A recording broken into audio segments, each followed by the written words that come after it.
গণমাধ্যমকে রাষ্ট্র এভাবে হত্যা করার যে ক্ষমতা, এটাই ছিল তখনকার সময়কার গণতন্ত্র এবং গণমাধ্যমের চ্যালেঞ্জ।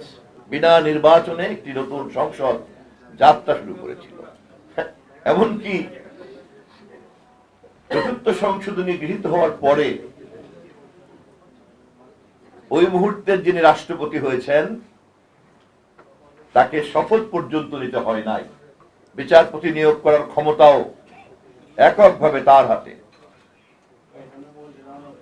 এবং সংসদের যে ক্ষমতা 2/3 কর্তৃত্ব বলে আছে, যা আন্তর্জাতিকভাবেই গণতন্ত্র চর্চার একটা মানদণ্ড, তাকেও 3/4 নিয়ে আসা হয়েছিল।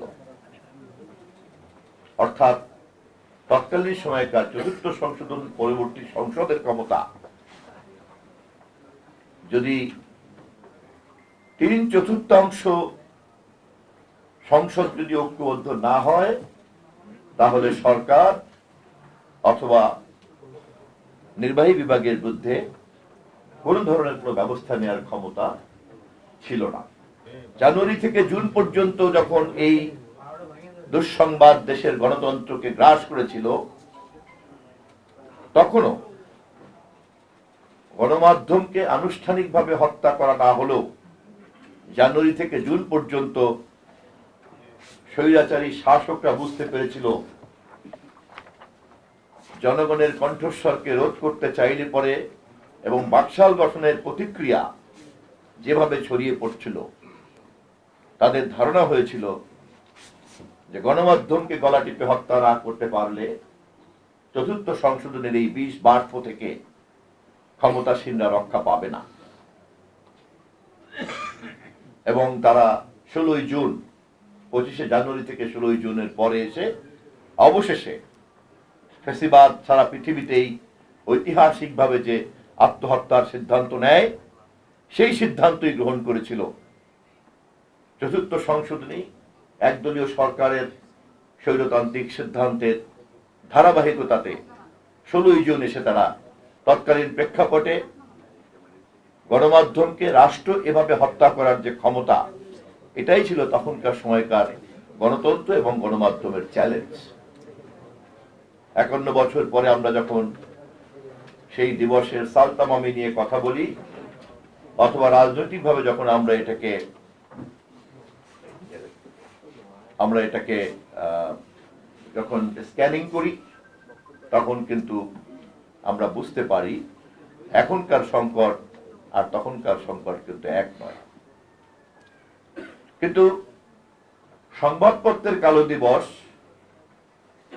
গণমাধ্যমের সংকট এবং সাংবাদিকতা পেশার যে কালো পরিবেশ, এই সবই কিন্তু আজ একাকার হয়ে গিয়েছে। অতএব এখনকার সরকার, এখনকার রাষ্ট্র এবং এখনকার গণমাধ্যম, এখনকার সাংবাদিক জগৎ যখন কালো দিবস থেকে শিক্ষা নিতে চায়, তখন তাকে প্রশ্ন করতে হবে, রাষ্ট্র এই পরিমাণ নিয়ন্ত্রণ যদি নাও রাখে, তাহলেও এই পেশার কি সেই সম্মান, সেই মর্যাদা, সেই নিরাপত্তা, সেই পেশাগত স্বাধীনতা তা কি আছে? নাই, যা আপনারা বারবার বলেছেন। তখন কেবলই ছিল ছাপার অক্ষরের গণমাধ্যম। এখন কৃত্রিম বুদ্ধিমত্তা ঘরে বসে বসেই তথ্য, তা সত্যই হোক আর বিকৃতই হোক, সে প্রতিনিয়ত উৎপাদন করছে। উৎপাদিত সেই সংবাদ, সত্য অথবা বিকৃত তথ্য ছড়িয়ে দেওয়ার জন্য সোশ্যাল মিডিয়ার মতো প্ল্যাটফর্ম রয়েছে।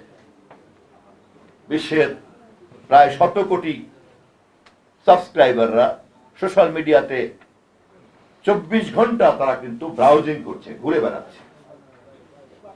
আর্টিফিশিয়াল ইন্টেলিজেন্স, আমাদের সম্মানিত প্রধান অতিথি, বাংলাদেশের শ্রদ্ধাভাজন একজন জাতীয় নেতা জনাব মির্জা ফখরুল ইসলাম আলমগীরকে এই মুহূর্তে একটা বিকৃত চিত্র সহ একটা বিকৃত তথ্য এবং সংবাদকে ছড়িয়ে দেওয়ার ক্ষমতা রাখে। অতএব 50 বছর আগের সমস্যা যা আমার বন্ধু মারুফ কামাল খান সোহেল বলেছেন, আমরা অবশ্যই আলাপ করব, কিন্তু কেবলমাত্রই সমস্যার আলাপের মধ্যে নিজেদেরকে আটকে রাখলে চলবে না। সমস্যার যে নতুন চেহারা ধারণ করেছে, সেই নতুন চেহারাকেও আমাদের কিন্তু উপলব্ধি করতে হবে, অনুভব করতে হবে এবং তার সমাধানকে উদ্ভাবন করতে হবে। আমি বিশ্বাস করি আপনাদের সাংবাদিকতার এরকম উদ্ভাবনী এবং সৃষ্টিশীল পেশার মানুষরা সম্মিলিতভাবে সমস্যাকেও যেমন আপনারা পোস্টমর্টেম করতে পারবেন, তেমনি সমস্যার সমাধানও আপনারা বের করতে পারবেন। পার্থক্য শুধু এইটুকুই, তখন রাষ্ট্র চোখ রাঙিয়ে কথা বলতো, এখন রাষ্ট্র আপনাদের সঙ্গে সমস্যা সমাধানের যে প্রক্রিয়া তার একজন সহযোগী অংশীদারে পরিণত হতে চায়।